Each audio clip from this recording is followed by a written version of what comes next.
Hello नमस्कार दोस्तों, मैं अर्पित यादव आप सभी का मैं सुधीर यादव पे स्वागत करता हूँ। उम्मीद करता हूँ सभी अच्छे होंगे। और इसी के साथ आज हम अपने प्रैक्टिस सेट नंबर 24 पे पहुँच चुके हैं, जिसमें पिछले 23 प्रैक्टिस सेट सफलतापूर्वक कर चुके हैं।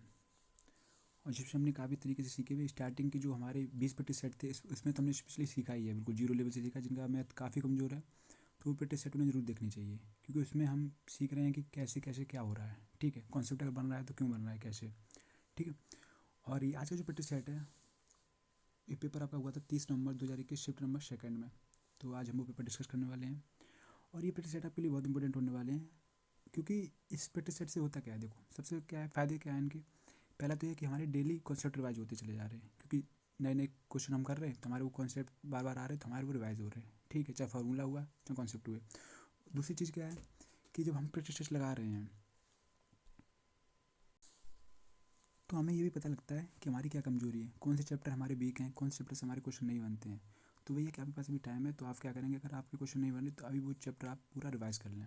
ठीक है, क्योंकि सफिशिएंट टाइम आपके पास 40-45 दिन भी बचे हुए हैं। तीसरी चीज़ है कि यहाँ से आप ये भी सीख रहे हैं कि क्वेश्चन को करने का अप्रोच सीख रहे हैं, नए नए अप्रोच सीख रहे हैं कि जैसे अगर एग्जाम में क्वेश्चन आया तो उसको हम कम टाइम में कैसे करें, या सोल्यूशन छोटा कैसे हो सकता है इसका। ठीक है, कभी कभार क्या होता है कि ट्रैक के चक्कर में पड़ के हम बहुत लेंथी क्वेश्चन कर लेते हैं, क्योंकि वो ईजिली सिंपल से ईजिली हो रहा है, समझ रहे। तो वही है कि क्वेश्चन की हम वैरायटी देखेंगे कि किस टाइप का क्वेश्चन है, उसका हम आंसर कैसे सोल्यूशन तक पहुँचेंगे। तो यहाँ भी हम कॉन्सेप्ट भी लगाएंगे, यूनिट डिजिट भी फॉलो करेंगे, ड्यूअलिटी रूल भी लगाएंगे। तो वही है, वो आप एग्जाम हॉल में तभी लगा पाएंगे जब यहाँ से आप तैयारी करके जाएंगे। भाई प्रैक्टिस करके जाएंगे तभी तो एग्जाम हॉल में वहाँ क्वेश्चन आपको देखने को मिलेगा, तो दिमाग में टिक करेगा कि हाँ ये कैसे हो रहा है। तो वही है, यहाँ से आप कॉन्सेप्ट भी सीख रहे हैं। तो चलिए बढ़ते हैं इसी के साथ फर्स्ट क्वेश्चन तक। और अगर आप पहली बार आए हैं तो चैनल को सब्सक्राइब करें, वीडियो को लाइक करें और अपने दोस्तों में शेयर करें। और वो पिछली वीडियो सेट है वो जरूर देखें एक बार। चलिए बढ़ते हैं नेक्स्ट क्वेश्चन तक। क्या कह रहा है क्वेश्चन हमारा। क्वेश्चन में दिया गया 57 11 10 152 को 9 से विभाजित किया जाता है तो शेषफल ज्ञात कीजिए। मुझे पता है 9 का डिविजन टूल क्या है। 9 का डिविजन टूल हमें पता है। 9 का डिविजन टूल ये कहता है कि अगर अंकों का योग 9 से विभाजित होगा तो संख्या 9 से विभाजित हो जाएगी। अभी देखो हमने नंबर सिस्टम इसीलिए पहले पढ़ा रखा है आपको, क्योंकि मुझे पता है कि नंबर सिस्टम आपके एग्जाम में काफ़ी पूछा जा रहा है। काफ़ी क्वेश्चन आ रहे हैं, 5 से 7 क्वेश्चन आ रहे हैं आपके एग्जाम में। तो इसलिए क्या है, नंबर सिस्टम की प्लेलिस्ट बनी हुई है। अगर आपको दिक्कत आ रही है नंबर सिस्टम में तो वो जाके देख लें, उसमें सारे डिजिटलिटी rule, unit digit, remainder theorem, सारे कॉन्सेप्ट पढ़ा रखे हैं मैंने। तो मुझे पता है 9 की डिविजल रूल क्या कहता है। अगर ये संख्या अंकों का योग इन संख्या का अगर 9 से डिविजल हो जाएगा तो संख्या भी 9 से डिविजल हो जाएगी। तो मैं देख रहा अंकों का योग क्या है, तो 5 7 5 12, 13 1 14, 15, 15 1 16, 16 और 5 21 और 2 23। तो 23 है। 23 को अगर मैं 9 से विभाजित करूँगा तो 9 दूनी 18, बचा क्या था 5। ये आपका रिमाइंडर भी हो गया, समझ गए। तो आपका ऑप्शन नंबर डी हो गया। बढ़ते नेक्स्ट क्वेश्चन तरफ। क्या कह रहा है, हमसे कह रहा है एक स्मार्ट टीवी को 1,61,100 रुपये में खरीदा जाए। इसकी कीमत 30% अधिक अंकित की गई। इसे अंकित मूल्य पर 20% छूट पर बेचा जाए तो स्मार्ट टीवी पर लाभ क्या हो। तो लाभ होता क्या, लाभ हमेशा किस पे होता है, सीपी पे होता है कि क्रय मूल्य हम खरीद के कितने बनाए। तो अगर मैंने मान लिया इसका, अब देखो हमसे परसेंटेज में दिया गया और परसेंटेज में पूछ रहा है तो रुपये हमें मैटर नहीं करते कितने रुपये हैं। ठीक है, तो मैंने मान लिया 100 रुपये की चीज़ खरीद लाया तो क्या कह रहा है, इसमें क्या है 30% अधिक अंकित किए। तो 100 की चीज़ बढ़ा के 30% बढ़ा के कितना कर दिया, 130 पे इसने क्या किया, मार्क कर दिया, मार्क प्राइस। सीपी मतलब क्रय मूल्य और मार्क प्राइस मतलब होता है अंकित मूल्य। तो इसने क्या किया, 100 की चीज़ 130 अंकित कर दी। उसके बाद क्या कह रहा है, इसके बाद कह रहा है इसे अंकित मूल्य पर 20% छूट पर बेचा जाता है। तो 130 की चीज़ को 20% छूट इस पर दे रहा है, तो 20% छूट का मतलब है 80 रुपये में बेच रहा है, 80% में बेच रहा है। तो मैंने सॉल्व आउट किया, यहाँ से 0 से 0, 2 0 खत्म हो गया। 13 8 कितना होता है 104। तो मुझे पता लगा कि जब इसने सेलिंग प्राइस किया तो एस पी कितना आ गया 104। तो मुझे पता लगा 100 की चीज़ खरीदी 104 में बेची, इसका मतलब डायरेक्ट इसने क्या है 4% का प्रॉफिट हो गया। सही बात है, तो ये हमारा आंसर हो गया। तो आसान आसान से क्वेश्चन है। बढ़ते नेक्स्ट क्वेश्चन। क्या कह रहा है, हमसे कह रहा है 15,995 फैक्टोरियल में अनुगामी शून्य की संख्या क्या है। तो भाई एक टेलिंग जीरो हम सीख चुके हैं। तो होता क्या है, इसका मतलब क्या होता है, देखो फैक्टोरियल का मतलब क्या होता है। फैक्टोरियल का मतलब होता है कि एक से गुणा होते हुए चला गया और कहाँ तक गया, 15,995। तो टेलिंग और जीरो में सीख चुके हैं कि जीरो हमें कब मिलेगा। जीरो हमें, टेलिंग ऑफ जीरो पता है क्या होता है, ये होता है जैसे मान लो ये नंबर है 5 0 0, तो हमसे पूछ रहा अनुगामी जीरो कितने हुए थे, यहाँ पे कितने हुए 3 0। तो वही है कि फैक्टोरियल में क्या होता है कि हमें जीरो जब मिलता है जब 2 और 5 का गुणा होता है। तो मुझे पता है कि इसमें गुणा करेंगे 2 आएगा, 3 आएगा, 4 आएगा। तो ये 4 तो बहुत, दो के फैक्टर तो बहुत मिल जाएंगे, 5 के हमें कम मिलेंगे, तभी 5 और 2 का मिलकर तो जीरो बनता है। काफ़ी डिटेल में मैंने पढ़ा रखा है इसको। ठीक है, तो 5 का और 2 का जोड़ जो बनता है तो वो क्या मिलता है, हमें 1 0 मिलता है। तो मुझे पता है 2 काफ़ी होंगे, तो 5 का तो हम चेक करेंगे 5 कितने मारा है। तो हमने देखा क्या, तो हमने इसको सॉल्व आउट किया। इसको थोड़ा रफ कर रहा हूँ मैं, इधर से लिख रहा हूँ कि थोड़ा बड़ा हो जाएगा यहाँ पे। डायरेक्ट हम देखें कि 5 के फैक्टर कितने बन रहे हैं। तो हमने यहाँ से किया, इसको यहाँ मिटा दूँ, इसको मिटा रहा हूँ मैं। तो कितना आ गया, 15,995 को 5 से काटा मैंने, तो 5 या 15, 5 एकम 5, बचा कितना 4, 5 में 45, 5 में 45। जब तक काटते रहेंगे जब तक 5 से छोटा आ जाएगा ना। तो 5, 5 का 30, उसके बाद क्या हो गया, 5 15, 4 49 हो गया, तो 5 में 45। उसके बाद फिर से मैंने 5 से काटा, तो 5 एकम 5, बचा कितना 13 हो गया, तो 5 दूनी 10, 5 तो 35। उसके बाद इसको मैंने फिर 5 से काटा, तो 5 दूनी 10, 5 25। इसे फिर मैंने 5 से काटा, तो 5 25 हो गया। हल्का से इसको छोटा कर रहा हूँ मैं। उसके बाद इसे 5 से फिर मैंने काटा, तो 5 एकम 5। तो ये जो टोटल आएंगे, ये जीरो ये हमारे पास आ जाएंगे, ट्रेलिंग जीरो कितनी होगी, तो ये सारे ऐड कर लेंगे हम। तो हमने ऐड क्या किया, 25 और 5 30 हो गया, कितना हो गया 31। और ये कितना 2199 है ही, तो 3199, 639 और 127। और ये कितना हो गया 25 5 31। तो हमने जोड़ा कितना, 9 दूनी 18, 18 और 7 25, ये कितना हो गया 26, बचा कितना 2। तो 9 2 11, 11 3 14, 14 और 2 कितना हो गया 16, 16 और 3 कितना हो गया 19, बचा कितना 1। तो 2 1 1 2, 2 6 8 1 9। तो हमारे पास जो आंसर आया वो क्या आ गया 3996। यही हमारा आंसर हो गया। ठीक है, बढ़ते नेक्स्ट क्वेश्चन की तरफ। क्या कह रहा है, हमसे कह रहा है 658 लीटर मिश्रण में दूध और पानी का अनुपात 30:24 है। मिश्रण में कितना दूध मिलाया जाना चाहिए ताकि उसमें दूध और पानी का अनुपात 3:2 हो जाए। अब देखो आसान से क्वेश्चन है, क्या कह रहा है, हमें दिया गया मिल्क और वाटर का रेशियो दिया गया, तो वो क्या है 23:24। ठीक है, उसके बाद हमसे कह रहा है कि इसमें कितना दूध मिलाया जाए ताकि दूध और पानी का अनुपात हो जाए कितना 3:2 हो जाए। अच्छा, स्टार्टिंग में है क्या, देखो हमें 2324 है, 23 और 24 अनुपात में टोटल है, दिया कितना, हमें दिया गया 658 लीटर।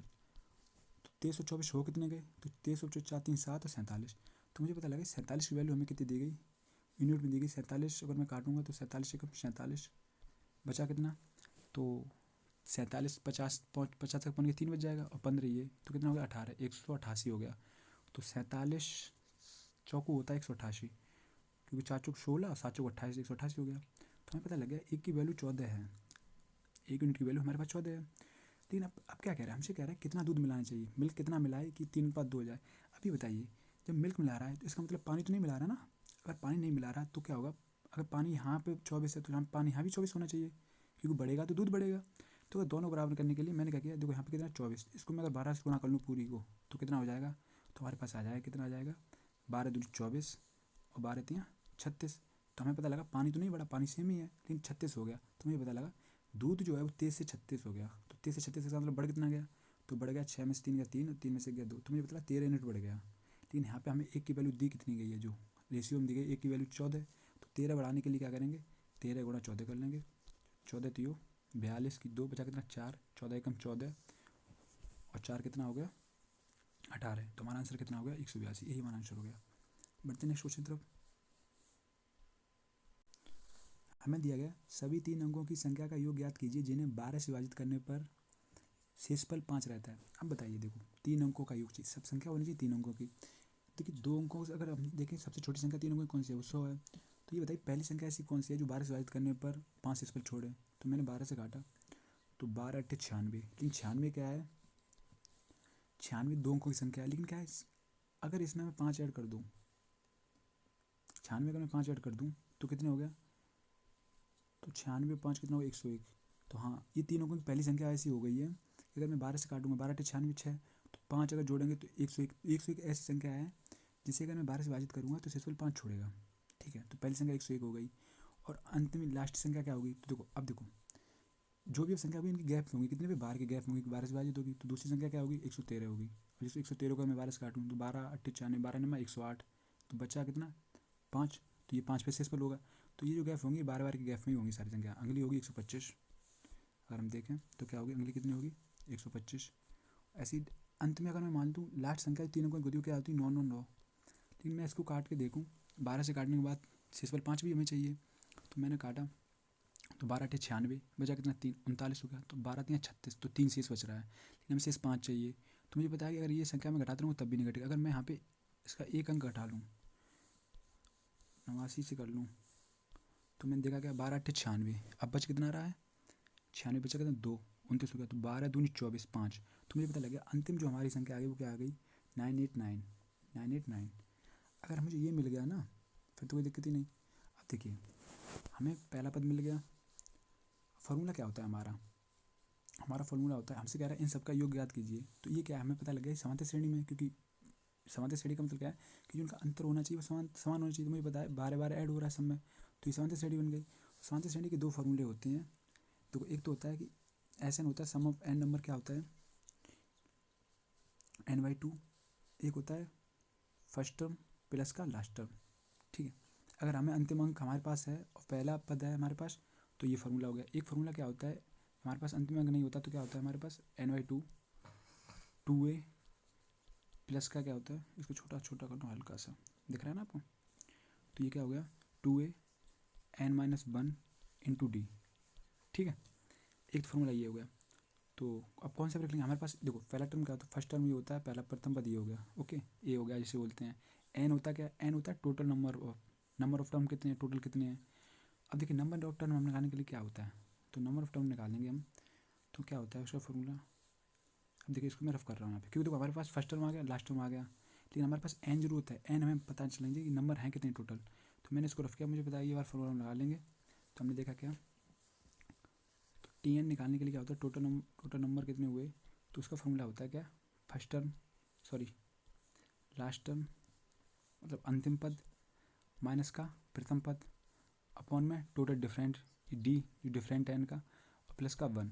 ओके, तो देखो हमारे पास अंतिम पद दिया कितना है, तो हमारे पास जो अंतिम पद दिया गया है वो कितना दिया गया है 989। तो 989 माइनस का प्रथम पद कितना है 101 अपॉन में डिफरेंट कितना दिया गया 12 का है प्लस का 1। अब मैं घटाएंगे यहाँ पे देखा तो 9 में से 1 गया 8 बचा 8 और 9 में से गया 8, तो 888/12 प्लस का 1, तो 12 12 सत्ते 12 8 96 12 सत्ते 84 और बचा कितना 4, तो 12 चौक 48 74 और प्लस 1 कितना हो गया 75। तो हमारे पास n यहाँ से आ गया, हमारे पास n कितना आ गया 75। तो हमें पता लगा TN जो टोटल नंबर है वो कितने हैं 75 हैं। तो हमें यहाँ से पता लगा जो हमारा n है वो क्या है 75। अब हमें कोई दिक्कत ही नहीं, हमें ये वाला फॉर्मूला रखा हमने, तो देखा क्या 75/2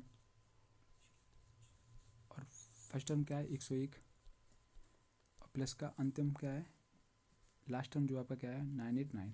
ओके, अब देखिए मुझे 75 देखते मुझे एक बात समझ में आई, पता क्या है मुझे लगा कि 75 में क्या होता है 75 25 × 3 होता है। और 25 का ड्यूरेटिव रूल ये कहता है कि अगर अंतिम अंक ऑप्शन में देखा तो अंतिम अंक दो अलग अलग हमें दिखाई दिए, तो मुझे पता लगा कि अगर अंतिम अंक 2 कटेंगे 25 से तो वो संख्या भी कट जाएगी, क्योंकि 75 का गुणा हो रहा है अंदर। तो ऑब्वियसली बात है कि 75 को मैं 25 × 3 लिख सकता हूँ।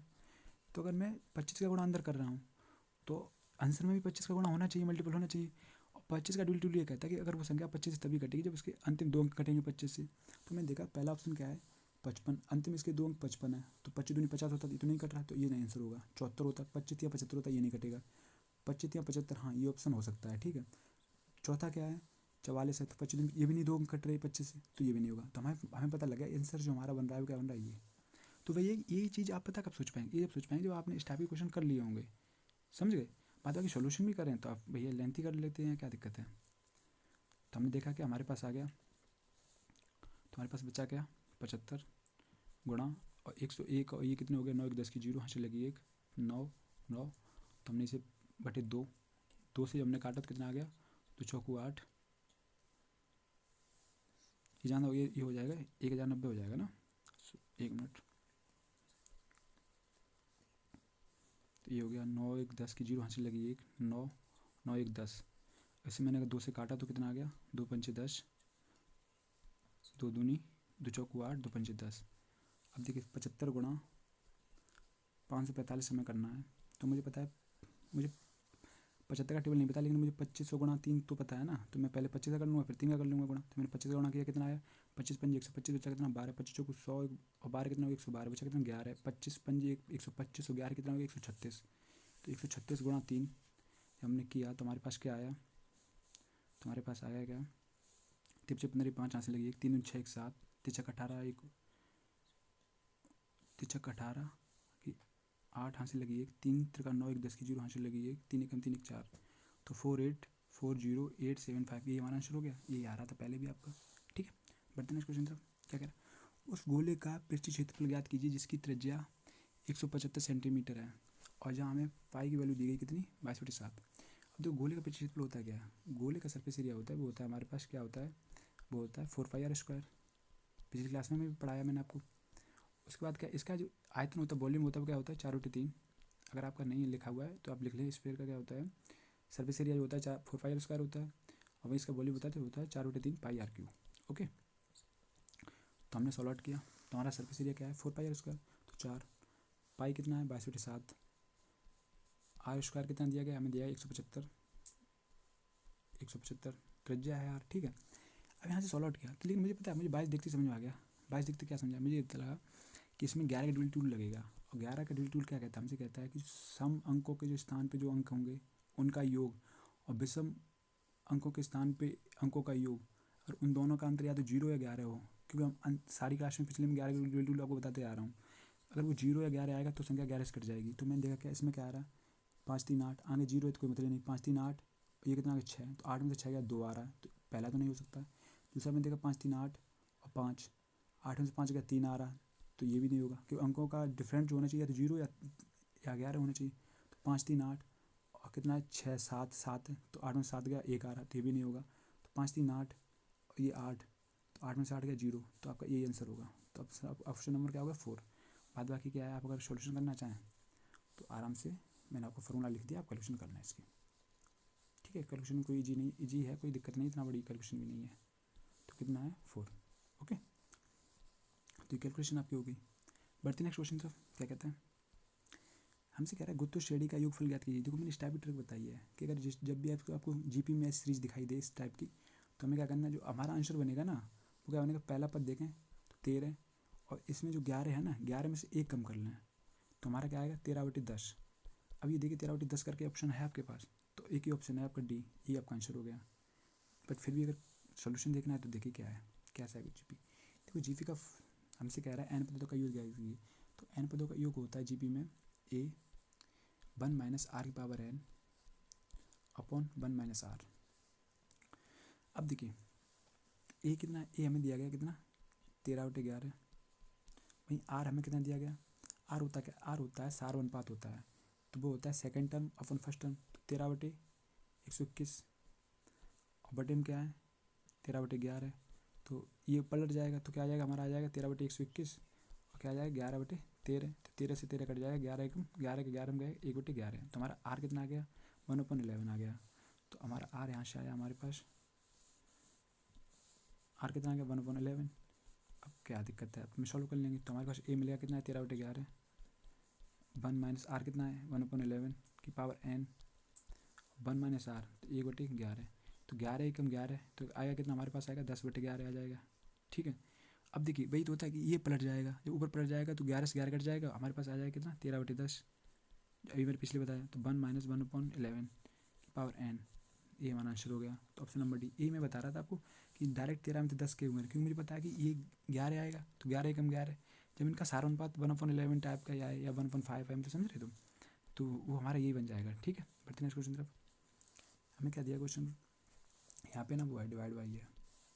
अब देखिए मैं इसको सॉल्व आउट करूँ, ये है क्या, ये ऐसे दिया गया है, देखो इसका रूट 625 डिवाइड बाई 2 पूरा का क्या है स्क्वायर। ठीक है, अब देखिए मैंने यहाँ सॉल्व आउट किया, तो 2 625 किसका स्क्वायर रूट होता है, तो ये 25 का होता है, 25/2 ओके स्क्वायर। अब देखिएगा 2 × 25, ये भाग है तो भाग क्या आ जाएगा अपॉन में आ जाएगा, ऐसे बचा स्क्वायर, तो 2 से 2 खत्म हो गया, तो हमारे पास जो टोटली यहाँ तक बचा ना, ये जो यहाँ पे आया क्या, वो हमारे पास बचा क्या 25 का स्क्वायर ही बचा है ना, तो इसका मतलब हमारे पास बचा क्या 25 × 25। ओके, तो इसको मैंने रफ किया यहाँ से। अब देखिए हमें पूरी संख्या लिख के आते, तो हमें पता लगा ये जो हमारे पास पूरा टर्म था इसका हमारे पास ये आ गया निचोड़। अब बचा क्या बाहर 80 × 25 × 80 × 25 डिवाइड बाई 25 × 25, अब मुझे पता है ये भाग में आएगा तो क्या होगा 80 गुणा 25 गुणा 80 गुणा 25 अपन में क्या आ गया 25 25, तो 25 से 25 खत्म, 25 ये 25 खत्म, तो बचा क्या 80 का स्क्वायर ही बचा, तो 8 का स्क्वायर 64 होता है और 2 जीरो बढ़ जाएंगे, तो हमारा आंसर क्या होगा 6400। बढ़ते नेक्स्ट क्वेश्चन तक। क्या कह रहा है, एक वस्तु को 2114 में बेचने पर हुई हानि उसी वस्तु को 2675 में बेचने पर प्राप्त लाभ का 65% है। वस्तु का क्रय मूल्य ज्ञात कीजिए। हमसे क्या कह रहा है, कोई सीपी होगा, क्रय मूल्य होगा कुछ, लेकिन हमने क्या किया 2114 में अगर इसको बेच दी इस वस्तु को, तब क्या हो रहा है, जो हमसे हानि हुई ना, वही क्या कह रहा है 2675 में बेचने पर प्राप्त लाभ का 65% है। अगर लाभ हमें मान लो, हमने मान लिया लाभ हमारा 100 का हुआ है, तो हानि हमसे क्या हुई, हमसे कह रहा है हानि आपकी जो हुई ना एक्स मान लो, कोई दिक्कत नहीं आपके समझाने के लिए, वरना कोई दिक्कत नहीं, यूनिट में है ना ये। तो क्या कह रहा है, हमसे कह रहा है कि जो हानि लाभ हुआ ना 2675 बेचने पर, वही 2114 बेचने पर लाभ का 65% हुई हानि, तो इसका मतलब 65x हो गई। तो मुझे पता लगा इन दोनों का अंतर कितना हो गया, क्योंकि ये तो प्रॉफिट हो रहा है, ये हानि हो रही, तो इसका मतलब इन दोनों का अंतर कितना डिफरेंट हुआ, कितना जुड़ जाएगा, तो हो गया कितना 165। तो 165x की वैल्यू हमारे पास इन दोनों का अंतर कितना हुआ, तो हमने देखा 5 में 4 गया 1 बचा, और 7 में से गया 6 बचा, और 6 में से गया 5, तो 561। तो इसको मैंने काटा, 3 से काटे तिरछे 15, तिरछे 15, तो क्या हो गया 3 एकम 3, बचा कितना 2, 3 8 24, 3 7 21। उसका जिससे मैंने 11 से काटा तो 11 5 55, तो 11 एकम 11, 11 से 70। तो मुझे पता लगा, अभी आपने आप सोच रहे होंगे ये कैसे आया मेरे समझ में कि 11 से कटेगा, क्योंकि मुझे पता है 5 से तो नहीं कटेगा, 5 से नहीं कटेगा तो इसका फैक्टर 11 ही बचा, तो हमें पता लगा 5x की वैल्यू कितनी आ गई 70 है। लेकिन अगर हम निकालने हमें CP पद तक पहुँचने के लिए क्या है, मुझे पता है कि 2670 तब हुआ है जब इसमें 100x जो प्रॉफिट है वो ऐड है, हमें क्रय मूल्य पूछ रहा है हमसे, तो हम निकालने के लिए क्या करेंगे, मुझे पता है अगर मैं 100x की वैल्यू निकाल लेंगे, अब वो घटा देंगे इसमें से, तो हमारा आंसर आ जाएगा। तो मुझे पता है 5x की वैल्यू इतनी, अगर मैं इसमें 20 का गुणा कर दूँ दोनों तरफ क्या होगा, अगर 20 का गुणा करूँगा तो ये 20 पंजे 100x हो जाएगा, और 17 गुणा कितना हो जाएगा 20, तो ये कितना हो गया 17 दूनी 34 340। तो अगर मैं 340 इसमें घटा दूँगी तो मेरे पास 100x की वैल्यू आ गई, तो मैंने क्या किया 2675 में से अगर 340 माइनस किया तो हमारा आंसर बनेगा क्या 5, 7 में से 4 गया 3, 6 में से 3 गया 3 और 2, 2335 हमारा आंसर हो गया। ऑप्शन नंबर क्या है आपका ए। ठीक है, बढ़ते नेक्स्ट क्वेश्चन सर। हमसे कह रहा है पृष्ठवश साधारण ब्याज की किस दर पर 11 वर्षों में 41,500 की राशि 1,14,125 का साधारण ब्याज अर्जित करेगी। तो हमसे क्या पूछ रहा है, हमसे पूछ रहा है कि साधारण ब्याज की किस दर पर 11 वर्षों में ब्याज हो मिल कितना रहा है, इसे मिल रहा है 1,14,125 रुपये। और पता क्यों, क्योंकि इसका मूलधन कितना है, वो है 41,500 रुपये। तो मुझे पता लगा 11 वर्षों में अगर ब्याज हमें मिल रहा है 1,14,125, अगर मैं ये निकाल लूँ कि एक वर्ष में ब्याज कितना बढ़ रहा है, क्योंकि साधारण ब्याज में क्या होता है जो ब्याज सेम ही बढ़ता चला जाता है, तो अगर मैं ये निकाल लूँ एक वर्ष में ब्याज कितना मिला, तो हमें पता लग जाएगा कि उस हिसाब से हम क्या एक वर्ष का निकाल लेंगे, और जो ब्याज मिलेगा उससे हम इसकी परसेंटेज निकाल लेंगे कि एक वर्ष में ब्याज अगर 41,500 कितना हो रहा है तो वही परसेंटेज आ जाएगा। तो मैंने देखा 11 से काटा तो 11 एकम 11 जीरो, क्योंकि 4 में जाएगा नहीं, तो 11 3 33, तो बचा कितना 7 और 1 कितना 8, 82 हो गया, तो 11 से 70, 3 और 2 5, 11 5 55। तो मुझे पता लगा एक साल का जो ब्याज हमें मिल रहा है ना वो कितना मिल रहा है 10,375 रुपये। ठीक है, जो 11 वर्षों में 1,14,125 हो रहा है। तो मुझे पता लगा अगर एक साल में ब्याज हमें मिल रहा है वो कितना मिल रहा है 10,375। तो इसका मतलब है, और ये ब्याज मिल कितने पर है 41,500 रुपये। तो मैं चेक कर लूँगा कि 10,375 रुपये अगर 41,500 रुपये मिल रहा है, तो हमें पता लग जाएगा यहाँ से परसेंटेज कितना ब्याज बढ़ रहा है, एक साल में ब्याज कितना हो गया। तो हमने देखा कि 2 जीरो से 2 जीरो खत्म, 5 से काटा 5 8 40, 5 2 15, तो 5 दूनी 10, उसका जीरो, 5 7 35, 55 25, तो हमारे पास कितना आ गया 20 75 बटे 83। अब देखिए यहाँ यूनिट कैसे काम आता है पता है, आप बताइए, आप इनमें से ऑप्शन दो इससे पूरा पूरा कटेगा क्योंकि पॉइंट में तो आंसर है नहीं। तो ये बताइए मुझे इनमें से किसका लास्ट डिजिट का अगर मैं गुणा 3 में करूँ जो 5 आ जाए, अगर मैं 3 का 23 में 3 करूँ 3 तो 9 हो जाएगा, 9 का करूँगा तो 9 3 27, 7 आएगा लास्ट में, 7 का करूँगा तो 7 21 1 आएगा, 1 25 ही ऐसी संख्या है 25 का गुणा लास्ट डिजिट 5 का मैं 3 में करूँगा तो 5 15 आएगा, तो ये हमारा आंसर हो जाएगा। समझ गए, तो ये भी ऐसे भी हमारे कॉन्सेप्ट काम आते हैं। अब नहीं तो बनना आप लगाते रह जाएंगे फालतू का टाइम वेस्ट कर रहे हैं। तो वही है कि अपने दिमाग में ऑप्शन दिमाग में रखे चलें कौन क्या ऑप्शन है, मतलब ये टिक अब वही है कि ये आपकी सोच तभी डेवलप होगी जो आपने इस टाइप के काफ़ी क्वेश्चन कर रखे होंगे, और तब आप भैया चौकन्ने रहेंगे एकदम से। अब देखिए 83 गुणा 25 भी होता है, अगर करना चाहें 25 कितना हो गया 75 5 आंसर लगी 7 75 200 207 हो गया। ठीक है, तो 275 ये 2075 आपका आंसर हो गया। ठीक है, बढ़ते नेक्स्ट क्वेश्चन तरफ। क्या कह रहा है, एक धनराशि को 20% वार्षिक चक्रवृद्धि ब्याज दर पर 2 वर्षों के लिए निवेश किया जाता है। यदि प्राप्त ब्याज 2508 रुपये है तो मूलधन ज्ञात कीजिए। देखिए मुझे नहीं पता कितनी धनराशि थी, मैंने तरफ से 100 मान ली, कोई दिक्कत आपको? मैंने मान ली जो धनराशि हमारी है, मूलधन है, वो क्या है, प्रिंसिपल हमने मान लिया कितना, 100। अब क्या कह रहा है, इस पर पहले 20% का ब्याज है 2 वर्षों के लिए, तो एक साल 20, तो 100 पे 20% का ब्याज डायरेक्ट 20 हो गया। आप 100 की जगह 50 माने तब भी आंसर आएगा। लेकिन पता है मैंने 100 क्यों माना, मैं 100 इसलिए माना कि मुझे पता है कि 100 की परसेंटेज डायरेक्ट निकल आती है। तो वही है कि हमें कैलकुलेशन, हमें तो वो क्वेश्चन करना है ना ताकि कैलकुलेशन हमारी आसान हो जाए। ठीक है, उस टाइप का हमें मानना है। मानने के लिए 20,000 मान लेंगे तब भी आंसर आ जाएगा आपका, समझ गए? अब देखिए, तो पहले साल का ब्याज हो गया 20, दूसरी साल का ब्याज आएगा तो 100 पे 20% आएगा, भी 20 आएगा। लेकिन क्या होता है चक्रवृद्धि ब्याज में क्या होता है, कंपाउंड इंटरेस्ट में ये होता है कि ब्याज पे भी ब्याज मिलता है। तो अगर इस 20 पे अगर 20% निकालूंगा तो 20 का 20% कितना हो गया, 4, क्योंकि 20 का 20% कितना हो गया, तो 2 जीरो से 2 जीरो खत्म, 2 दूनी 4। अब हमसे कह रहा है टोटल हमारा इंटरेस्ट कितना हो गया, तो हो गया 20, 20 40 और 4 44। यही हमसे कह रहा है यदि प्राप्त ब्याज कितना है, 2508 है। तो हमारे 44 यहाँ पे ब्याज हमें दिया कितना है, क्या वो दिया गया 2508। तो मैंने देखा अगर मैं यहाँ से काटूँ तो 4 से काटा, 4 एकम 4, 11 हो गया, 4 चिंग 24, 4 चिंग 24, 1 4 दूनी 8, 4 7 28। ओके, तो जैसे 11 से मैंने काटा तो 11 पंजे 55, बचा कितना, 5 ये और 2 7, 11 से 70। तो मुझे पता लगा एक की वैल्यू हमारे पास कितनी आ गई, तो हमारे पास जो एक की वैल्यू आ गई वो कितनी आ गई, 57। ठीक है, लेकिन हमने जो अपने प्रिंसिपल माना तो क्या माना था, 100, तो इसका 100 गुना होगा। तो अगर दोनों तरफ 100 करने के लिए दोनों तरफ 100 का गुणा किया तो हमारा कितना आ गया, प्रिंसिपल आ गया वो 57 आ गया। ठीक है, ये हमारा आंसर हो गया। जब भी आपको क्वेश्चन इस टाइप का आए, हमें मूल्य नहीं दिया हुआ, हम 100 मान लेंगे उसको। ठीक है, उसका सॉल्व कर लेंगे। बढ़ते नेक्स्ट क्वेश्चन तरफ। अगर यही 3 साल का होता ना तो मैं 1000 मान लेता, समझ गए? बढ़ते नेक्स्ट क्वेश्चन तरफ। क्या कह रहा है, गिरी गिरी अपनी बचत का 22% वृद्धाश्रम को, बचत का 12% अनाथालय में और बचत का 22% चिकित्सा सहायता के लिए फाउंडेशन को दान देता है। ठीक है, बचत की शेष राशि जो उसकी बचत बची है ना अभी उसके बाद भी 88 रुपये बैंक में जमा किया जाता है। गिरी का वेतन ज्ञात कीजिए यदि वेतन का 80% उसकी बचत है।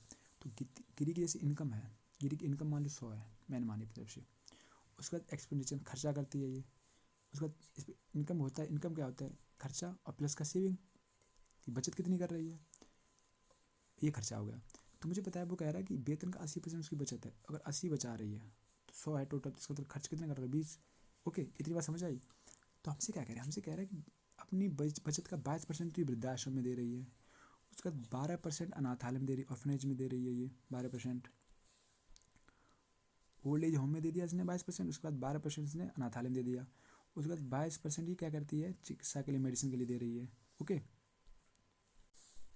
और ये देख इसका इस सेविंग का ही दे रही, तो इसका टोटल कितना हो गया, 2 2 4 2 6, 2 2 4 1 5। तो इसने क्या किया, अपनी सेविंग का 56% तो दे दिया है इसमें, लेकिन इसके पास अभी भी कह रहा है शेष राशि 88 रुपये को क्या करती है, बैंक में जमा करती है।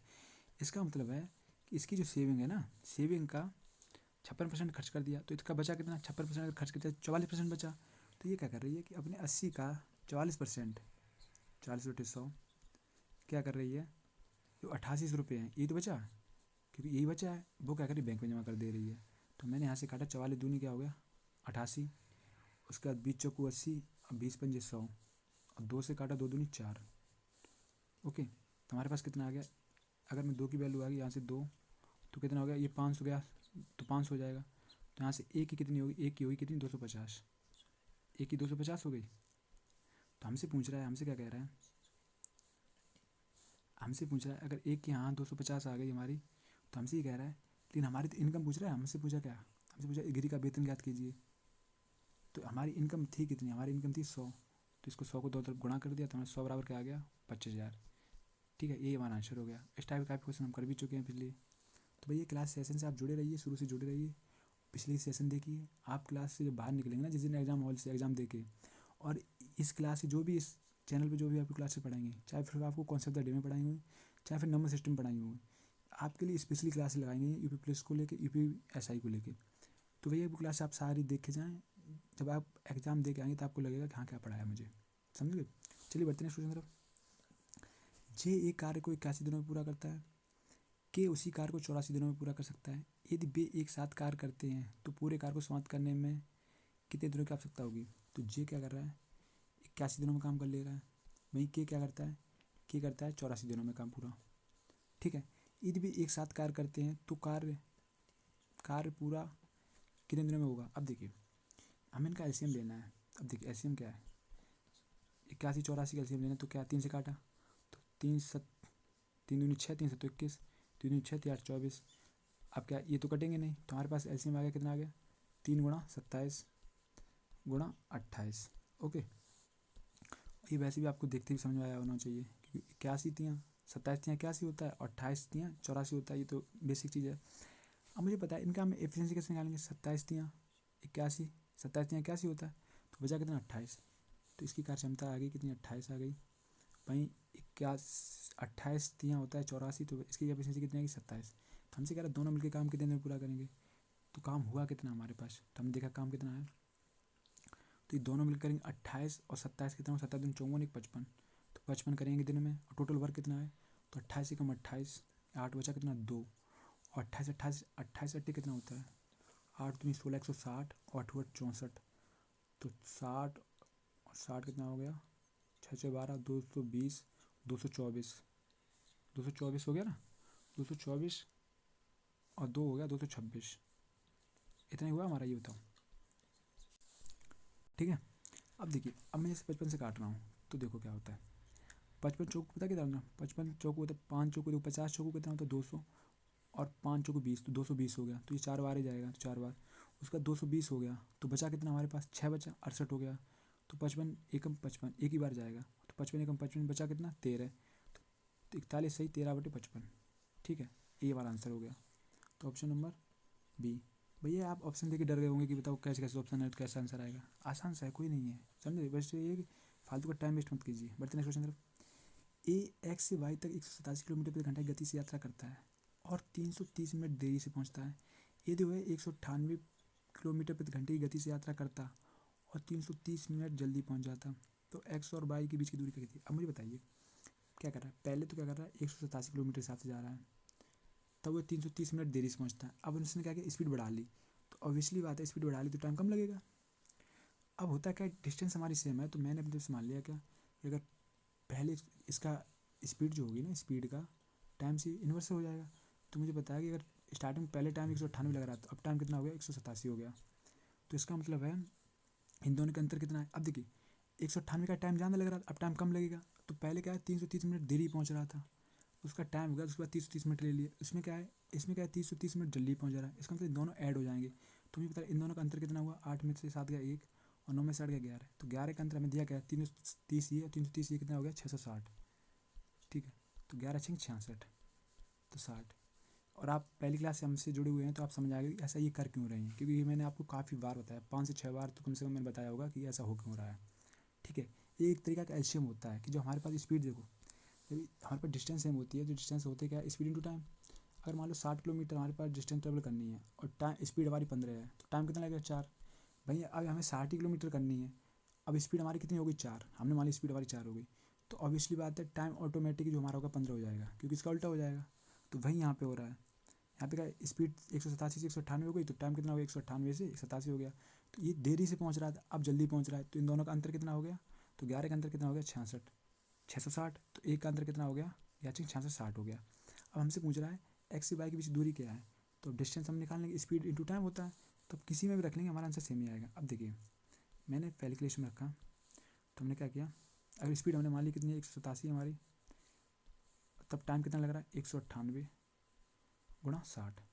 अब ये क्या, ये मिनट में है, ठीक है क्योंकि मिनट में था, तो अब मुझे घंटे में चाहिए, किलोमीटर दूरी निकालना तो किलोमीटर पर घंटे, तो मैंने 60 से काटा, तो 60 एकम 60 से कट गया। अब हमारे पास देखो कैलकुलेशन कैसे छोटी करते हैं, मुझे पता है 198 है, तो मैं 198 टेबल नहीं पता, लेकिन मुझे पता है 198 में 200 माइनस 2 2 भी तो लिख सकता हूँ, 200 माइनस 2, ठीक है, इंटू क्या होगा 187। ओके, तो देखिए 187 दूनी कितने होते हैं 8 दूनी 18 दूनी का होता है 360, मतलब 336 हो गया। ठीक है 360 हो गया, 18 दूनी 36 होता है तो 360 हो गया, और 7 दूनी 14 हो गया, तो कितना हो गया 360 70 374, तो 374 2 जीरो ये वाली, उसके बाद माइनस दूनी है, तो 187 दूनी कितना हो गया 374, तो भैया ये माइनस कर देंगे, तो 10 में से 4 गया 6 बचा, 10 में से 7 गया, सॉरी यहाँ पे 9 आ जाएगा, तो 9 में से 7 गया 2 बचा, उसके बाद 3 7 3, तो 3 7 3 2 6, क्या है आपका ऑप्शन नंबर क्या है, ऑप्शन नंबर आपका डी हो गया। ठीक है, बढ़ते हैं नेक्स्ट क्वेश्चन तरफ। क्या कह रहा है हमसे, ए बी सी एक साझेदारी शुरू करते हैं। ए पूरी पूंजी का 1/3 योगदान देता है, जबकि बी उतना ही योगदान देता है जितना ए और सी मिलकर योगदान देते हैं। यदि वर्ष के अंत में लाभ 1,26,000 है तो सी का कितना प्राप्त होगा। अब देखिए हमसे यार ए पूरी पूंजी का 1/3 योगदान देता है। 1/3 का मतलब मुझे पता है कि 1/3 हो रहा है फ्रैक्शन वाली, तो मैंने उसकी काम टोटल पूंजी मान ली 6। तो क्या करा, ए क्या करा 1/3 दे रहा है, तो 1/3, तो एक कितना होगा, ए का होगा कितना 2। बी और सी हमसे क्या कह रहा है, हमसे कह रहा है जबकि बी उतना ही योगदान देता है जितना ए और सी मिलकर देते हैं। तो बी का ए और सी मिलकर देंगे उतना बी अकेला देगा। तो अगर मैं एक सी का एक मान लूँ तो ये कितना हो गया 3, और बी अगर अकेला 3 दे देगा तो एक ही बात हो जाएगी ना, ये मिलकर जितना देंगे ए और सी, बी अकेला उतना देता है। ठीक है, ये बात भी क्लियर हो गई। हमसे कह रहा है यदि वर्ष के अंत में लाभ जो हुआ ना, अगर देखो अगर पैसा इस पूंजी इसमें लगाया उन्होंने, इस रेशियो में लगाया, तो लाभ भी इसी में मिलेगा मुझे। तो हमसे कह रहा है लाभ जो हुआ वो कितना हुआ 1,26,000। तो पूछ रहा है सी को कितना प्राप्त होगा। तो 2 3 5 1 6, तो 6 इन्वेस्ट किया उन्होंने, तो प्रॉफिट कितना हुआ, 6 की वैल्यू हमें देगी कितनी 1,26,000। तो मैंने एक की वैल्यू निकाली, 6 दूनी 12, 6 कम 6, तो हमारा एक की वैल्यू कितनी आ गई 21,000। और एक के ही जो प्रॉफिट हुआ, एक का प्रॉफिट किसको, सी को हुआ, तो सी का लाभ कितना हो गया 21,000। ये हमारा आंसर हो गया। बढ़ते नेक्स्ट क्वेश्चन क्या कह रहा है, देखिए देखिए क्या कह रहा है क्वेश्चन हमसे। 10 आंकड़ों का औसत है 61.5 है। इसमें से पहले 3 आंकड़ों का औसत 60 है और अगले 4 आंकड़ों का औसत 70 है।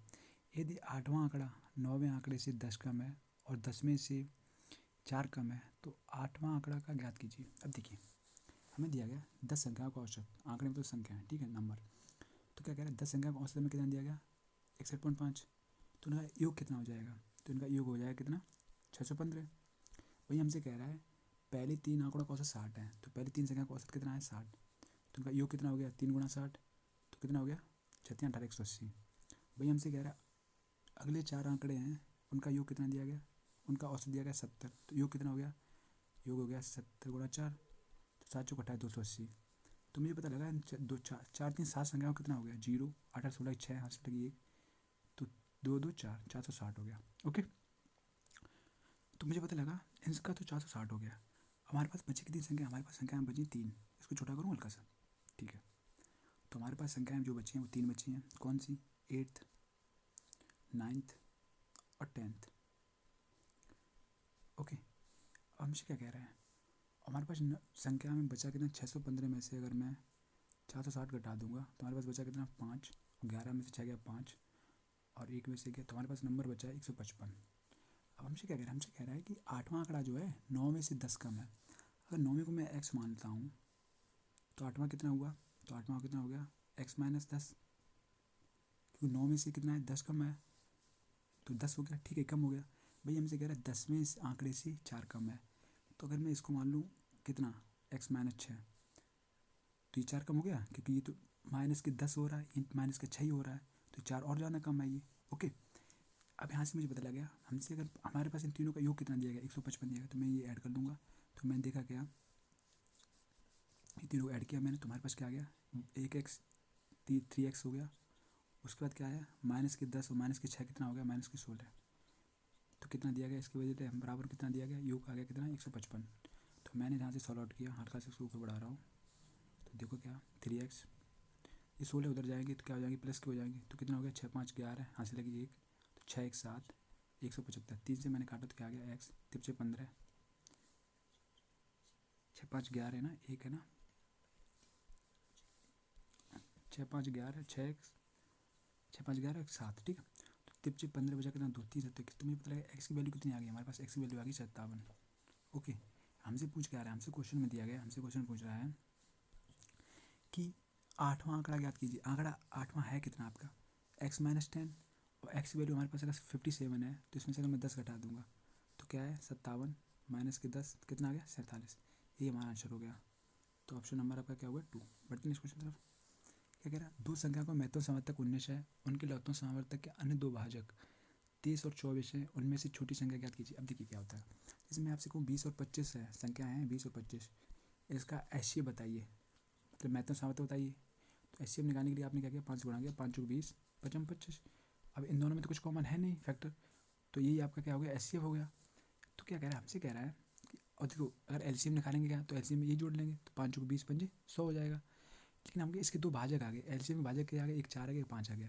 वैसे ही हमसे अब हमसे इसमें पूछा जाता है बड़ी संख्या बताइए, तो मुझे क्या करूँगा, भाजक एक तो 4 है, एक 5, तो ये बड़ी ये वाली आ गई, तो 25 आ जाएगा। अगर ये छोटी संख्या निकालनी तो ये छोटा भाजक है, तो 5 को 20 आ जाएगा।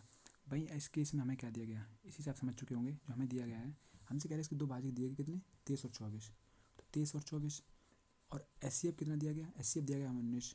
तो हमसे कह रहा है कि छोटी संख्या ज्ञात की थी, छोटी संख्या क्या होगी 23, ये वाली छोटी होगी, ये बड़ी वाली होगी। तो हमने 19 गुणा 23 किया, तो 19 कितना हो गया 57, तो बचा कितना 5, 19 दूनी 38, 38 और 5 कितना हो गया 43। तो हमारा आंसर कितना हो गया 437, ये आंसर हो गया। बढ़ते नेक्स्ट क्वेश्चन तरफ।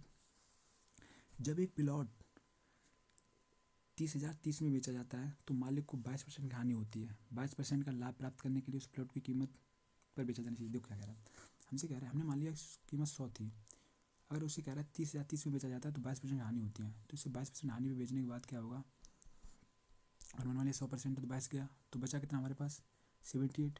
तो मुझे पता लगा 78 पे बेचने पर क्या हुआ, 30,030 पे बेचा ना मैंने, तो ये 78% हुआ, ठीक है 78।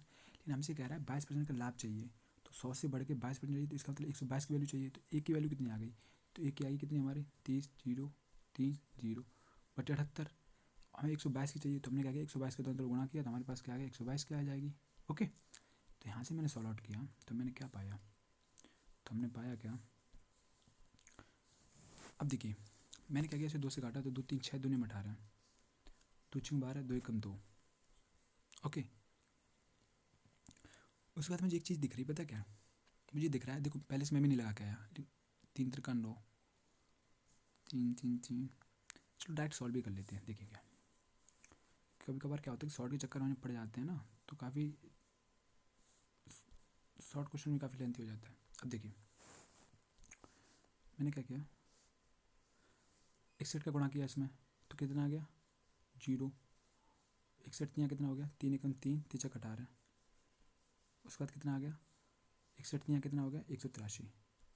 तो फाइनली कितना आ गया 183, 183 गुणा 183। इसको मैं भाग कर रहा हूँ किससे 39 से। अब मुझे पता है देखो 4 चौको 16, तो ये 4 बार ही जाएगा। अब देखना तो पहला अंक तो सेम है, लेकिन मुझे पता है दूसरा अंक सबका अलग अलग है, तो मुझे पता है भाग मुझे 2 बार ही देना है वैसे भी। तो मैंने देखा क्या 4 चौक 16, तो ये 4 बार तो जाएगा, तो 4 चौको 16, अगर 40 को मैं मानता हूँ, लेकिन ये तो 39 है, तो उसका 4 कम हो जाएगा, तो 156 होता है।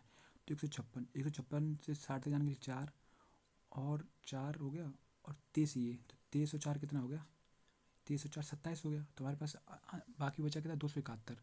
तो 271 अगर मैं 40 का टेबल पढ़ूंगा तो कब तक जाएगा, 4 5 24, 4 7 28, 280 हो जाएगा, तो ये ज़्यादा हो जाएगा ना। देखो 39 4 7 28, तो ये 271 से ज़्यादा होगा, तो हमारे पास जाएगा ना वो 6 बार ही जाएगा। तो हमारा आंसर जो होगा ना वो क्या होगा 46970, क्योंकि 271 समझे नहीं।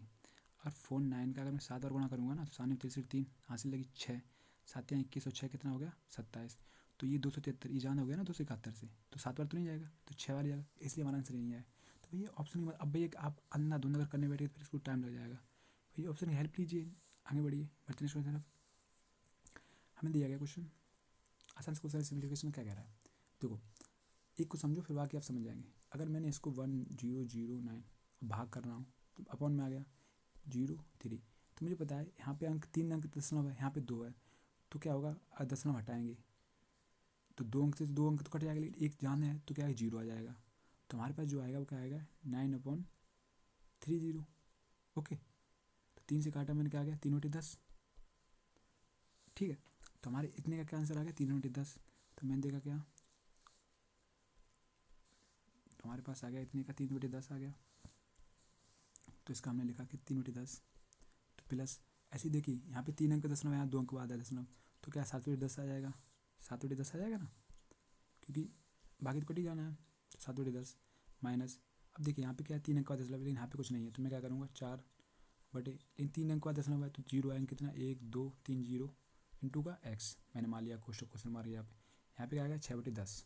ओके, अब देखिए ये माइनस वाला मैं इधर ले जाऊँ और ये प्लस वाला इधर ले आऊँ, तो क्या होगा 3/10, सबका बेस 7/10। उसके बाद इसका क्या है 6/10, ये इधर आ गया, ये उधर चला गया, तो कितना आ गया 4/1000 इंटू एक्स। तो मुझे पता लगा इनका हर सबका समान है, तो इसका HCM जो आएगा LCM 7 10 ही आ जाएगा। तो मुझे पता इतना आ गया आंसर हमारे आ गया 10, और 4 7 3 10, 10 में से 6 गया 4, तो 4/10 बराबर क्या हो गया 4/1000 इंटू एक्स। तो मैंने 1 0 से 1 0 ख़त्म, 4 से 4 ख़त्म। अब ये एक्स अगर इधर ले आया मैं ऊपर, एक्स ऊपर आ जाएगा ना, तो एक्स हमारा ऊपर आ गया, कितना आ गया, तो एक्स बराबर, अगर एक्स इस साइड आ गया, ठीक है, तो एक्स बराबर क्या हो गया, 1/100। 1/100 का मतलब क्या है, 10 रन लगाएंगे, 1 0 बढ़ाया, फिर 0 लगाया तो 0 बढ़ाया तो 100 100। तो हमारा आंसर बना क्या बना, 0.10, 0.01। तो आंसर क्या हो गया, 0.10, सॉरी 0.01। ओके, तो ऑप्शन नंबर आपका क्या, डी। बढ़ते हैं नेक्स्ट क्वेश्चन तरफ।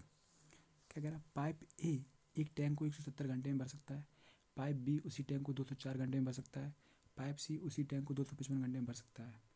यदि पहले 34 घंटे के लिए तीनों पाइप एक साथ खोले जाते हैं और फिर पाइप बी को बंद कर दिया जाता है, तो पाइप ए और पाइप सी द्वारा टैंक का शेष भाग कितने घंटे में भरेगा। अब देखिए, देखो ऐसे कैसे शॉर्ट लेते हैं मैं बताऊँगा आपको। देखो, ए क्या कह रहा है, 170 घंटे में भरता है, बी क्या कह रहा है वहीं पे 204 घंटे में भरता है, वहीं हमसे दिया गया सी है वो क्या करता है 255 घंटे में भरता है। ओके, तो क्या दिया गया, अब देखो एलसीएम निकालेंगे। तो मुझे पता है, पहले बताइए 170 पहुँचने के लिए हमें क्या करना पड़ेगा, 17 गुणा 2 गुणा 5, क्योंकि 5 दूनी 10 और 17 दाएँ 170 हो गया। अब मुझे पता है 204 को देखते मुझे समझ में आया, पता क्या है, 51 चौकू 204 होते हैं, कि 7 51, 51 चौकू 204 होते हैं, कि 5 चौकू 200, मतलब 50 चौकू 200 और 4 एकम 4। तो मुझे पता लगा, अब मेरे पास देखो 17 है, तो मुझे 51 तक पहुँचने के लिए क्या करूँगा, मुझे एक 3 की जरूरत पड़ेगी, तो 7 51 हो गया। और 51 चौकू होते तो दो दो तो हमारे पास हैं, एक 2 की हमें जरूरत और पड़ेगी, तो एक हमने 2 ले लिया, तो हमारे पास आ गया, ये हमारा कंप्लीट हो गया, ठीक है। उसके बाद क्या है 55, यहाँ तक पहुँचने के लिए क्या, देखो ये क्या है, ये 51 पंजे है, तो देखो 51 17 51 और 5 हमारे पास ऑलरेडी है, तो हमारा एलसीएम आ गया ना, यही एलसीएम आ गया, समझ गए। तो फालतू का लिखने की जरूरत नहीं है आपको। अब देखिए, अब दो एफिशिएंसी कैसे निकालते हैं, देखो हमें ये चेक करना है, क्या क्या, देखो 17 और 5 दूनी 10, 170 हो गया, तो बचा क्या, 3 दूनी 6, तो इसकी एफिशिएंसी पहली कार्य क्षमता आ गई 6 आ गई। वहीं देखो दूसरे की क्या है, 17 51 और 51 चौकू कितना हो गया 204, बचा कितना 5, तो इसकी एफिशिएंसी कितनी आ गई 5। ओके, वहीं तीसरे की एफिशिएंसी निकालनी क्या है, 17 और 17 51 और 51 पंजे क्या हो गया, 51 पंजे हो गया कितना 255, तो बचा कितना 2 दूनी 4, तो इसकी एफिशिएंसी कितनी आ गई 4। ओके, हमसे क्या कह रहा है, हमसे कह रहा है यदि पहले 34 घंटे के लिए तीनों पाइप एक साथ खोले जाते हैं, तो तीनों पाइप 6 5 11, एक घंटे में कितना भरेंगे, 6 5 11 4 15, तो एक घंटे में अगर 15 भरेंगे तो 34 घंटे में कितने भर देंगे, तो 34 गुणा 15 कितना हो गया, 15 चौक 60, जीरो हाथ से लगी 6, 15 3 45 और 6 कितना हो गया 51, तो 510 भर देंगे। हालांकि टोटल वर्क कितना हुआ, अगर मैं इसमें किसी का गुणा कर दूंगा तो टोटल वर्क आएगा 17 छक्का कितना होगा 102, टोटल वर्क है कितना 1020। मुझे पता है क्या 510 लीटर भर चुका है, और भरना कितना है 1020, बचा कितना 510। तो हमसे कह रहा है, क्या कह रहा है, फिर पाइप बी को बंद कर दिया जाता है, बी को हमने बंद कर दिया। ओके, फिर कह रहा है पाइप ए और सी द्वारा टैंक को कितने भरेंगे, तो ए और सी है, एक घंटे में कितना भरते हैं 6 और 4 10, तो हमें टोटल टाइम कितना लगेगा, एक घंटे में अगर 10 भर रहे हैं तो नहीं लगेंगे, टोटल कितना लगेंगे 51 आवर, ये हमारा आंसर हो गया। ओके, बढ़ते नेक्स्ट क्वेश्चन तरफ। यदि एक आदमी 85 किलोमीटर प्रति घंटे के स्थान पर 89 किलोमीटर प्रति घंटे की चाल से गाड़ी चलाता है और वह 132 किलोमीटर अधिक दूरी तय करता है, जब वह 89 किलोमीटर प्रति घंटे की चाल से गाड़ी चलाता है तो उसके द्वारा तय की दूरी क्या है। देखो क्या करें, स्टार्टिंग में क्या करें, पहले तो 85 किलोमीटर प्रति घंटे चला रहा, फिर क्या करें 89 चलाने लगा, तो इसने क्या किया स्पीड अपनी 4 किलोमीटर प्रति घंटे बढ़ा ली, तो कह रहा है 132 किलोमीटर अधिक दूरी तय की। अब बताइए एक घंटे में ये 4 कवर कर रहा है एक्स्ट्रा दूरी, तो इसने 132 चलाने में क्या किया होगा, तो 132 बटे 4, ध्यान से हमारा टाइम पता लग गया, तो मतलब 4 तो इससे मुझे पता लगा कि ये दूरी ना 33 घंटे लगातार चलाता रहा गाड़ी, तो पहले 50 स्पीड से चलाया, फिर इसने क्या किया 89 स्पीड से चलाई, तो इसकी क्या स्पीड बढ़ गई 4, तो भाई 33 घंटे की वजह से 33 गुणा 4 हो गया 132 किलोमीटर अधिक दूरी तय कर ली। हमसे क्या कह रहा है, हमसे कह रहा है 89 किलोमीटर प्रति घंटे की चाल से अगर गाड़ी चलाता तो उसके द्वारा दूरी तय की दूरी ज्ञात कीजिए। तो मुझे पता लगा टाइम तो 33 घंटे ले रहा है, अगर 89 के हिसाब से चलाएगा तो क्या होगा 89 गुणा 33, और 33 को देखते मुझे समझ आया ये ना 11 का मल्टीपल है, और 11 का मल्टीपल है तो हम चेक कर लेंगे। तो मैंने चेक किया, तो मैंने क्या किया 3 2 5 9 7 16, तो 16 में से 5 गया अंतर होगा, 16 और 5 का अंतर कितना हो गया 11, तो ये तो सही हो रहा, तो ये ऑप्शन हो सकता है। दूसरा देखेंगे 5 3 2 5 8 7 15, तो 15 5 10 आ रहा, तो ये नहीं होगा। 3 2 5 7 7 14, तो ये भी नहीं हो रहा। 3 3 6 और 6 में 7 का एक आ रहा तो ये भी नहीं होगा। तो हमें पता लगे हमारा ऑप्शन जो होगा वो क्या होगा, ए हमारा आंसर हो गया। ओके, तो भैया चलिए बढ़ते हैं नेक्स्ट क्वेश्चन। क्या कह रहा है, हमसे कह रहा है 2007 की तुलना में 2009 में ब्रांड एक्स टी शर्ट की बिक्री में कितने % कमी आई।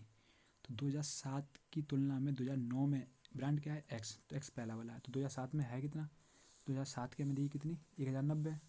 तो 2007 की अगर 1090 है तो हमसे क्या कह रहा है 2009 में ब्रांड एक्स टी शर्ट की बिक्री में कितनी % कमी आई। एक्स की 2009 में है कितनी 920, तो 1090 से 920 हो गई, इसका मतलब कमी कितनी हुई, तो कमी 0, 9 में से 2 गया 7, 10 में से 9 गया 1, तो मुझे पता है 170 कमी हुई। और हुई कितने पे, 2007 की तुलना में हुई तो कितनी हुई 1090 की तुलना, तो इंटू 100। तो मैं इसको छोटा कर रहा हूँ अब। तो मैंने देखा क्या, इंटू 100, तो मुझे पता लगा 0 से 0 खत्म, तो हमारा आंसर कितना आ गया 1700/109। अब मुझे बताइए इसका ऑप्शन क्या होगा। अब देखो 17 एकम 17, सॉरी 109 एकम 9, बचा कितना, बचा हमारे पास 61 बचा। 61 और 9 70 होता है, 61 तो वो कितना गया 610। अब 610 को अगर मैं 109 से काटूंगा तो कितने बार कट जाएगा, तो 6 बार तो नहीं कट पाएगा, क्योंकि अगर 6 बार काटेंगे तो ये पार निकल जाएगा 610 से, क्योंकि 109 गुणा 6 करेंगे तो 600 हो जाएगा, 9 6 54, तो ये 654 हो जाएगा। तो इसका मतलब ये 15 के आसपास आंसर आएगा। तो 15.1 ही ऑप्शन है आपका, क्या है 15.59%। ठीक है, बढ़ते नेक्स्ट क्वेश्चन तरफ। ब्रांड एक्स टी शर्ट की कुल बिक्री के आधे, तो एक्स टी शर्ट है कितनी, उसके बाद क्या कह रहा है, और ब्रांड जेड टी शर्ट की कुल बिक्री के बीच का अंतर ज्ञात कीजिए। तो एक्स टी शर्ट की कुल बिक्री ये है, देखो ये एक्स है, ओके, क्या है एक्स, तो हम एक्स की चेक कर लेंगे। तो एक्स वो कितना गया 840, उसके बाद 1090, ये एक्स का लिख रहा है हम, ठीक है। उसके बाद 910, उसके बाद 920, तो हमारा आंसर कितना हो गया 0, 9 1 10, 10 6 16, 6 आंसर लगी 1, 9 9 3 27, 7 बचा कितना 2, तो ये हो गया कितना 3760। ओके, एक्स हो गया। वहीं कह रहा है ब्रांड जेड टी शर्ट की कुल बिक्री के बीच का अंतर ज्ञात कीजिए। जेड की हमें कुल, इसका हमें आधा निकालना है। क्या कह रहा है एक्स टी शर्ट की कुल बिक्री का आधा, तो आधा करेंगे कितना आएगा 2 एकम 2, 2 टे 16, 2 टे 16, तो कितना आ गया 1880। भैया हमसे कह रहा है जेड की टी शर्ट की कुल बिक्री के, तो मैं इसको रफ कर दूँ, इसका मैं लिख लूँ एक्स का कितना आ गया 1880। तो हमने इसको मिटाया यहाँ से। भाई हमसे क्या कह रहा है जेड का कितना दिया गया, जेड का दिया गया कितना 880, 920। जेड का जो हमारे पास है वो क्या है 880, 920, और कितना दिया गया है, देखो 880, 920, 1000 और 8 780, तो जोड़ेंगे हम 880 और 920 कितना हो गया, यहीं जोड़ लेंगे हम, 9 9 1800 हो गया। ओके, वहीं क्या है 1000 और 7 कितना होगा 1780, तो कितना होगा 0 8 8 7 15 5 यहाँ से लगी 1, तो 3 3580। तो हमसे पूछा इनका अंतर कितना होगा, तो 1880 अगर मैं इसमें घटा दूंगा, 3580 में से 1880 घटाऊंगा कितना बचेगा, तो हमारा बच जाएगा 1880 घटाया हमने तो क्या बचा 0, 8 में 0, 15 में से 8 गया 7, 2 में से गया 1700, ये हमारा 17 आंसर हो जाएगा। ओके, आसान से जोड़ना घटाना था बस। बढ़ते नेक्स्ट क्वेश्चन तरफ। 2009 में बेची गई ब्रांड जेड की टी शर्ट, 2009 में ब्रांड जेड की टी शर्ट कितनी है 780। ब्रांड बाई टी शर्ट की कुल बिक्री कितना % है, तो बाई की कुल बिक्री हमें चेक करनी है। तो जेड की है कितनी 780, तो बाई की कुल बिक्री कितनी है, तो बाई की हमने देखी कितना 780 हो गया, 780 हो गया, और 1090 यहाँ पे है, 1030 यहाँ पे है, 840 ये है, तो हम ऐड कर लेंगे। तो हमने देखा क्या 840 और 30 कितना हो गया 870, तो कितना हो गया ये 1870, तो ये हो गया ओके इन दोनों का। 1090 और 780 कितना हो गया 1090 और 780, तो हमने ऐड किया टोटल, तो 0 8 या 24 की 4 बचा कितना 2, तो 8 2 10 और 7 17 हासिल लगी 1, तो कितना आ गया 3740। ठीक है, कितना आ गया 3740।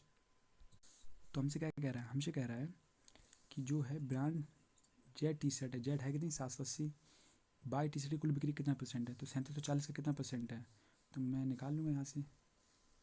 तो 3740 का कितना % हुआ, इसको छोटा कर दूँ, इसको हल्का सा छोटा करता हूँ मैं, तो देखिए तो 780 अपॉन में क्या आ गया 3740 इंटू 100, तो एक जीरो से एक जीरो खत्म। अब देखो कितना आ गया 7800 बटे कितना है 374। अब देखिए ये आपका जो आंसर आएगा, देखो 374 दूनी कितना होता है, 374 दूनी कितना, 2 चौको 8, 2 3 14, 4 हाथ से लगे, 2 3 6 1 7, 748। तो ये 20 बार ही लगभग 2 बार ही जाएगा या 21 बार जाएगा। लेकिन हमारे पास ऑप्शन जो है ना वो बहुत दूर दूर है। देखो कितना 29, 20, 52, 27। तो हमें पता लगे हमारा जो आंसर बनेगा वो क्या बनेगा 20 के आसपास ही होगा, क्योंकि दोगुना ही हो रहा है लगभग। तो यहाँ से हमारा जो आंसर बना है वो क्या बना है, अगर मैं काटूंगा तो हमारे पास आ गया 20.85। समझ रहे। तो ये चीज़ भी ध्यान में रखना है आपको। बढ़ते हैं क्वेश्चन तरफ। ब्रांड बी द्वारा निर्मित परफ्यूम की संख्या और ब्रांड सी द्वारा निर्मित परफ्यूम की संख्या से अनुपात बताइए। तो मैन्युफैक्चरिंग जो है तो निर्मित कितना हुआ, बी का कितना है 15, और क्या कह रहा है सी द्वारा, सी का कितना है 27। तो 15:27 हमसे पूछा गया है। तो मैं इसे सॉल्व आउट किया, 15 3 27 तो 5:9। ये वाला आंसर हो गया। बढ़ते हैं नेक्स्ट क्वेश्चन तरफ। सभी ब्रांड द्वारा एक साथ बेचे गए परफ्यूम की औसत संख्या ज्ञात कीजिए। सभी ब्रांड द्वारा बेचे गए सोल्ड, तो सोल्ड वाला ये वाला है। तो 10 7 17, 17 और 25 कितना हो गया 35, 35 5 30 और 2, सॉरी 35 और 5 40, 2 42, 42 और 5 कितना होगा 47, 10 57। तो 57 57 57 गुणा 57 और कितना है 28। तो 8 8 16 6, कुछ गड़बड़ हो रहा है क्या। देखो 25 और 10 कितना हो गया 35, 35 और 7 कितना हो गया 42। ठीक है 42, 42 और 5 कितना हो गया 47, 10 57, 57 और 28, 8 16 86 लगी एक, तो 6 2 8, तो ये तो 86 हो गया। अच्छा ये 57 है ना, 58 लिख ले रहा हूँ, बार बार गलती कर रहा। कितना है 57, तो 8 7 कितना हो गया 15, 15 हो गया। तो ये कितना हो गया 85। तो 1 2 3 4 5 संख्या कितनी है 5, क्योंकि 86 का मतलब होने का मतलब है कि पॉइंट आंसर आ गया, पॉइंट आंसर दिया नहीं है। तो 5 से कितना हो गया 17। तो हमारा आंसर कितना हो गया 17। बढ़ते हैं क्वेश्चन तरफ।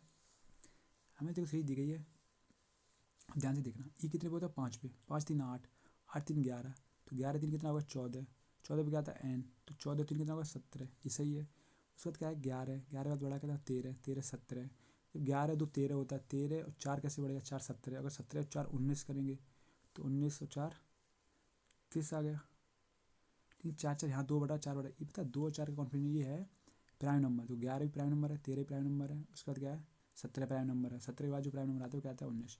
तो ये वन आंसर हो गया। ओके तो आपका N20। बढ़ते नेक्स्ट टाइम। क्या सरकार को कला पर पैसा खर्च करना चाहिए। तो हमसे कह रहा है हाँ समाज में हर कोई कला की सराहना करता है, नई करदाताओं का पैसा सांस्कृतिक प्रयासों की बजाय व्यवहारिक रूप से खर्च किया जाना चाहिए।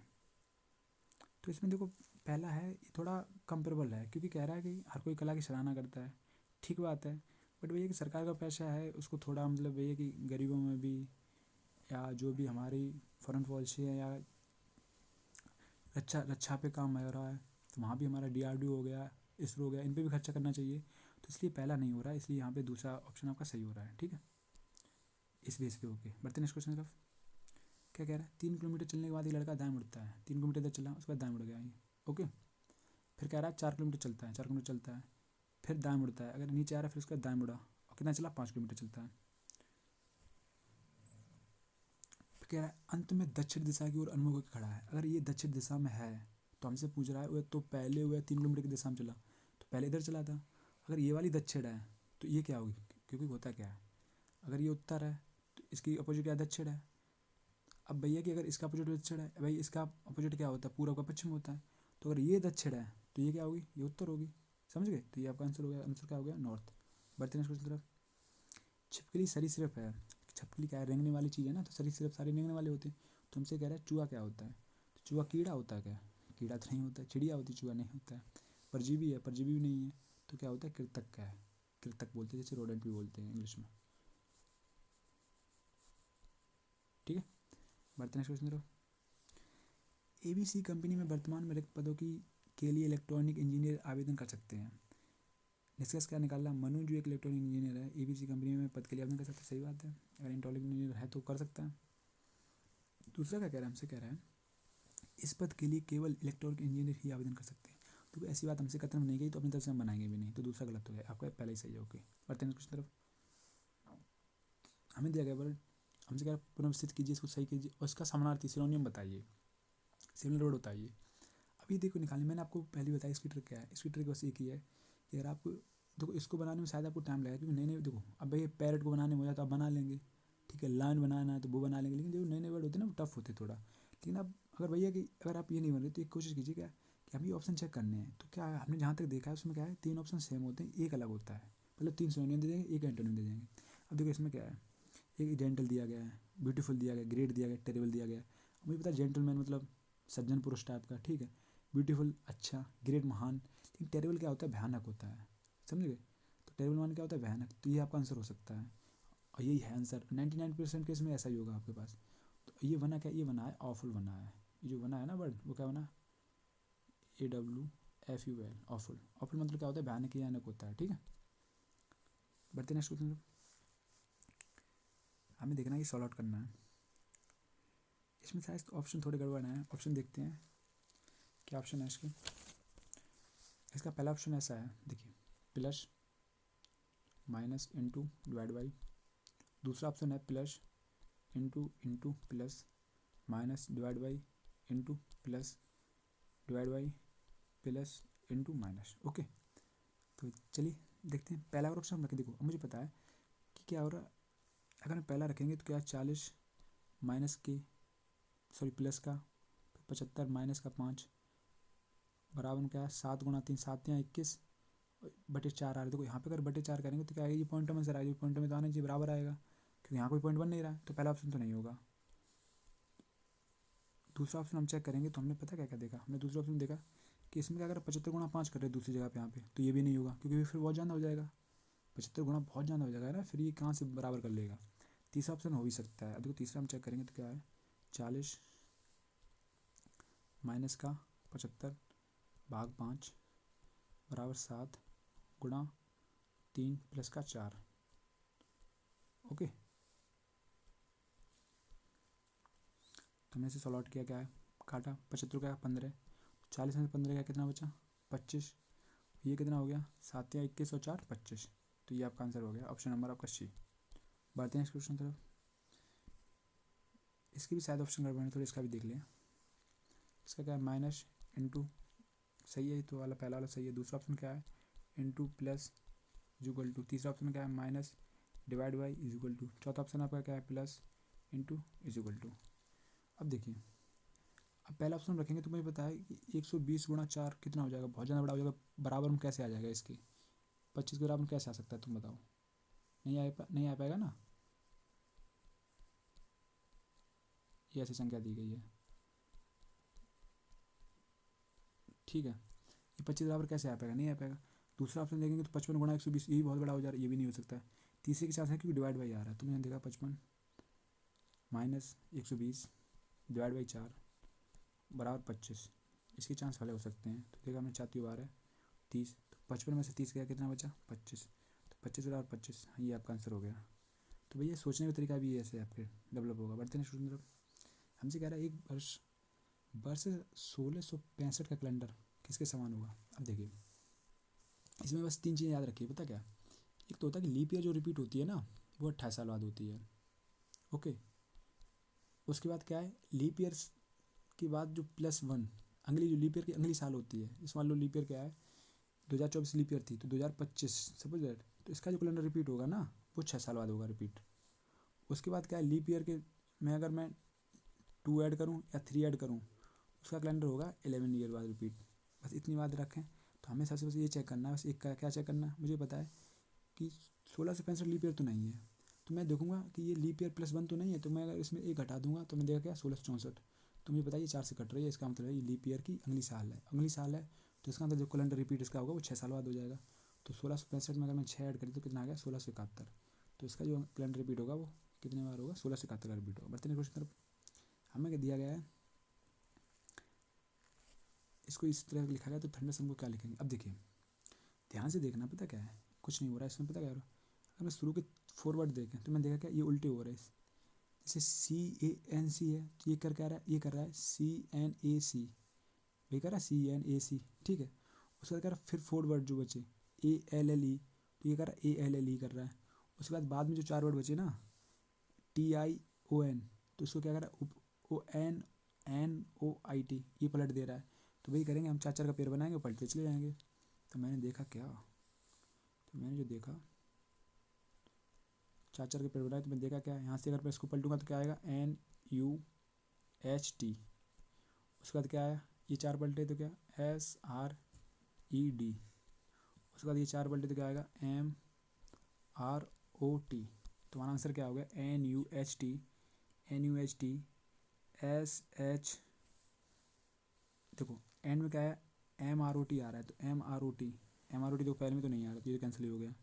उसके बाद ये 3 बचा, तो NUHT आ रहा है, तो NUHT इसमें नहीं आ रहा, तो ये कैंसिल हो गया। अभी 2 ऑप्शन बचे।